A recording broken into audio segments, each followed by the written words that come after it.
Here first we do 3 plus 4 gives us 7.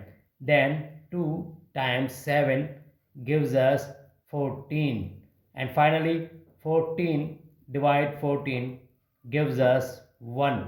But this answer absolutely wrong, because according to order of operation, first we do parenthesis, then exponent, then multiplication or division, finally addition or subtraction.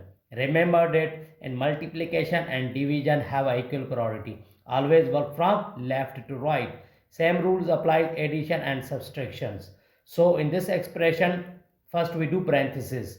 14 divide 2 times 3 plus 4 gives us 7.